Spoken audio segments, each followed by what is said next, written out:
As you find yourself compelled to head towards your seat, whether quickly or at a more leisurely pace, now.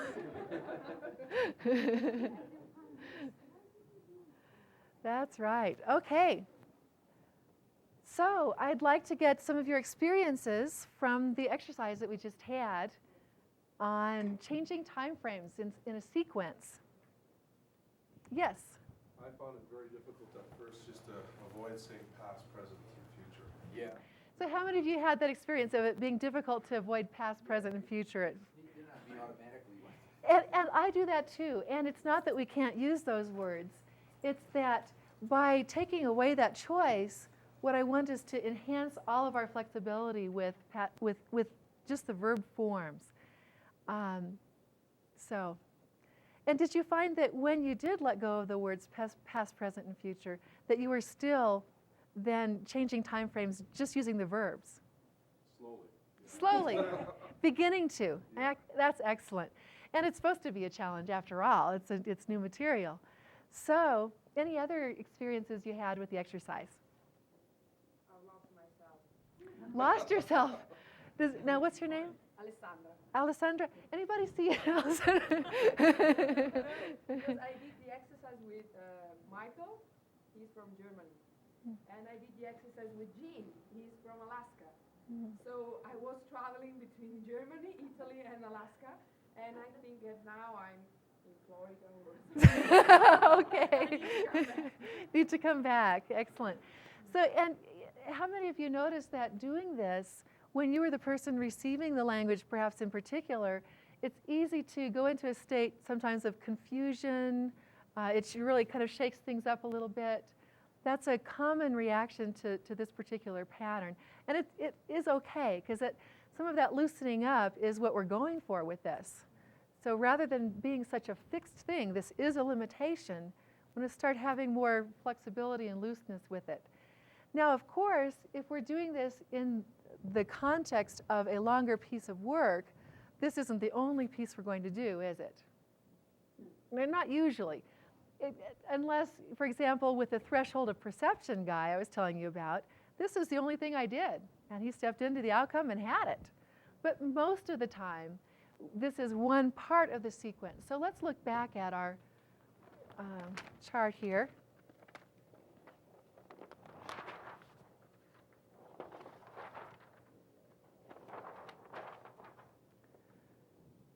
So at what steps of this would you imagine this would come in handy? Loosening the old belief, for sure, right? Start presupposing that the belief is in the past and doesn't necessarily belong in the present and future. Where else? Yeah, Jim was saying you start out using it as you're gathering information, because we're going to be backtracking, as we gather information, the problem into the past and the outcome into the future. Okay. So yeah, as you're replacing with a new belief, we can throw some of that in too. What's that? Taking it to the future, installing it on the timeline. We're definitely going to be using it there. Yes. So, and we're testing, and when we're going to test if it's effective, we're going to choose the verb forms that fit for testing. So actually, anytime we use a sentence that has a verb in it, which hopefully they all do, we can be selecting the verb form that fits the most appropriately for what our outcome is at the moment. So we can use this pattern throughout the procedure. In terms of jumping around from one time frame to the next, we're most likely to do that at the end. But we'll be using our verb forms to support our outcome at each step along the way. Okay. Now, great. Now let's move on to our next little piece of the puzzle. To demonstrate this piece, what I'd like is for one of you to just give me a statement of belief that is a limiting belief. And it doesn't have to be any big deal. You could stand up and say, the world is flat. Any statement of belief that's a limiting belief. So Anwar, so for you, your experience has been that life is difficult? Okay, all right. It's a small pattern, so that's it. So it's just a way of backtracking. So somebody else. Okay, so that's fine. So your perception is that you can't sing? That's your perception at this moment in time? Yep. Okay. Okay, great. Somebody else, a statement of limiting belief. It's difficult to earn money. Oh, okay, so it's difficult to earn money? Yes. Okay, all right. So I'm demonstrating it in different ways each time. Notice what is the theme of how I'm responding. Another example. It's hard to wake up early. Oh, okay, so at some point you have had the experience of it being hard to wake up early. Yeah. Okay, all right. So now I would like to give you a statement of limiting the belief and invite someone to demonstrate a response following the same pattern. So the world is flat. Might as well use that one. The world is flat. So you believe the world is flat. Yes. So rather than just backtracking, the world is flat, he's saying, so you believe the world is flat. Okay. Another example. So I cannot learn.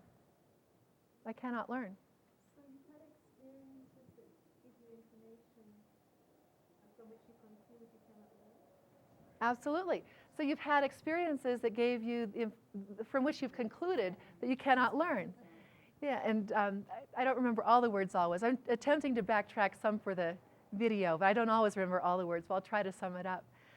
So what is, if you were to describe the theme of this way of backtracking, how would you describe it? What are we doing with this? How does this change your representations?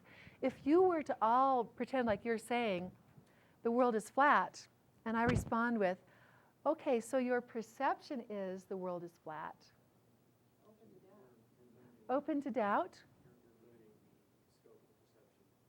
Could be limiting the scope of this perception. If I start out with a belief that is, okay, this is true, it could be limiting it to, okay, maybe at this point in time it's true, or maybe just my perception is that it's true. So we call this pattern model of the world. It's the first of the sleight of mouth patterns that we'll be doing. And our purpose here is to just drive a small wedge between reality and perception. So just to very gently point out that, you know, what we're dealing with here is perception. It's our model of the world. It's not necessarily the same as reality. Okay? And there are a variety of ways to do this. The first is unreality predicates, we're calling them. Seems, appears, looks like. So try this out. Try on the sentence, this is a chair. And just pretend like you are saying this. This is a chair. Notice your submodalities. Now, if you were to say, this seems to be a chair. This seems to be a chair. Exactly. So there's some doubt in there. Now, how many of you, well, what submodality differences did you notice specifically?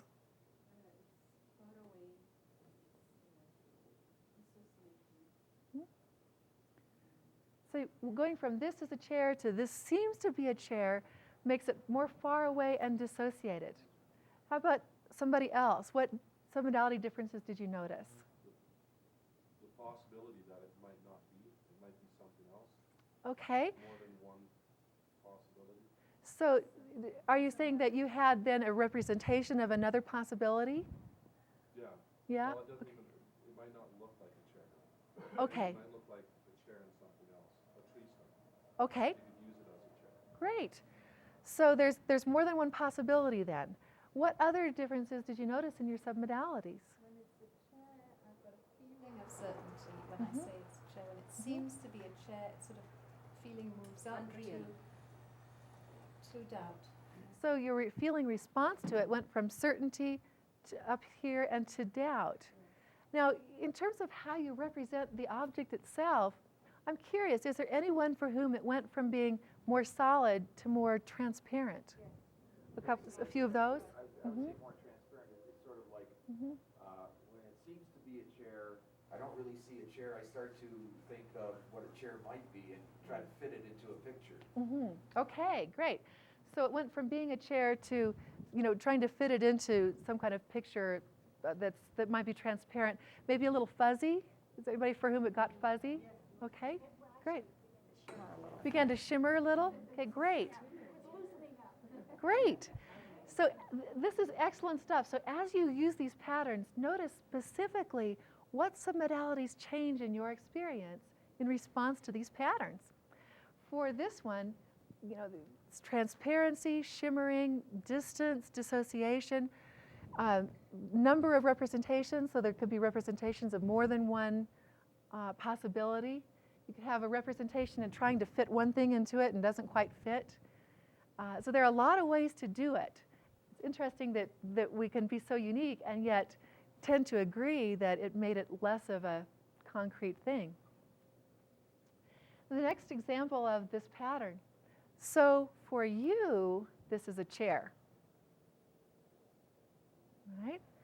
Notice that presupposes it's not necessarily a chair for everyone, right? So it's your model of the world we're talking about here. Total emphasis, and this you'd typically combine with some of these other patterns. So you think that this is a chair, or so right now you're thinking that this is a chair, or you think that this is a chair. Notice as you change the total emphasis that it can be a little bit different effect. Time frame. So right now, this is your experience, as opposed to this is just your experience across the board. Right now, this is a chair for you. At this point in time, how long have you thought about this as being a chair? So limiting the perception in terms of time is another way to just leave room for other models of the world. Awareness or description predicates. Picture, describe, view, see. So you're viewing this as a chair. So you would describe this as a chair? And then questioning total shift. You can combine this with some of the other ones, or you could just do it by itself. Oh, so this is a chair? That's what I was responding to Paul's statement. That's the one I was demonstrating there, is using the same words and just putting a question mark at the end of it with my tonality to, again, make it less certain than it started out. So, Anwar, give me a statement of a limiting belief.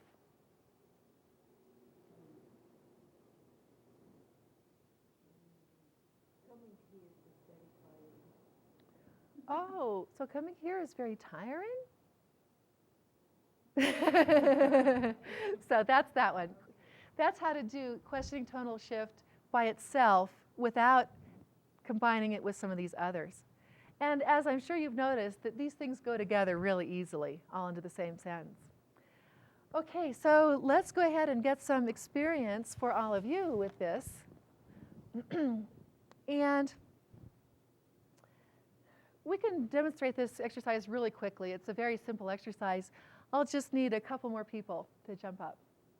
Great, Ron, you can jump up again. And someone else. Okay, John and Jim. Excellent. Oh, excuse me, Ron and Jim. Sorry about that. So, exactly. He already knows this pattern here. Okay, so Ron, go ahead and make a statement of limiting belief. People are all greedy. Oh, okay. So now, Ron, also, as you make this statement, notice your representations of it. Okay. Okay. Now, I'm going to just backtrack in a simple backtrack pacing statement. Okay, so Ron, people are all greedy. Yes, they are. Okay, now, person C gets to make a model of the world statement. So gets to pick one of these, and include a model of the world pattern in the backtrack. So Ron, you think that the world is just for greedy people? Yeah. You think? Okay, great. And now what we do is we, B and C, we notice Ron's response, and we notice that he didn't respond instantly with it. It's kind of, it looked to me like there was some processing going on, and then he said, yeah. And when he said, yeah, he looked very congruent to me. So now we can also get some feedback from Ron as to his experience. Well, I still felt the same. People are greedy. Mm-hmm. You know? And when you say, well, so you think people are greedy, I get a sense of it being something that I'm wearing, as opposed to something that everybody else wears, or something that I'm more aware of than others. Okay, so his perception shifted from it just being true to it being what his belief is. He didn't stop believing it. It just changed his perception to, okay, this is my belief. And that's all we're going for here. We're not going for a complete change. Just that awareness that this is my model of the world that presupposes that other models of the world are also possible. Okay. Now, if we were to go too far, let's just say that, all right, I'm going to attempt to lose rapport here. Might be difficult with Ron, as he's a friendly guy, but I'm going to try to go so far that I'm going to lose rapport. So, okay, Ron, so for you, this is your model of the world that you think just at this point in time. Yeah, that doesn't work. Okay, it didn't work with Ron maybe, but if I were to go so far with this that the person kind of backs up and goes, you know, that's kind of jarring, then I want to get that feedback from Ron as to, okay, what did I do that went a little bit overboard, and so how can I, you know, come back a little bit to where I can be in rapport with him while at the same time just gently driving a wedge between his model of the world and reality. Okay? Now, okay, go ahead and have a seat. Thank you both. Okay, thank you. Okay, so then as stretches, in addition, you can make sure to use each category at least once, and you can use 2 or more categories at a time.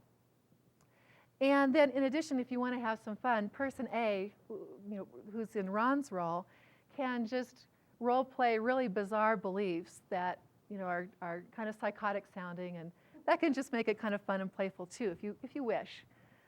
Okay, so groups of 3, and we can click through this pretty rapidly. It's a fairly simple process, I think.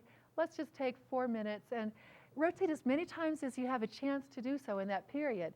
Aim for getting at least 3 experiences of every pattern. Go ahead.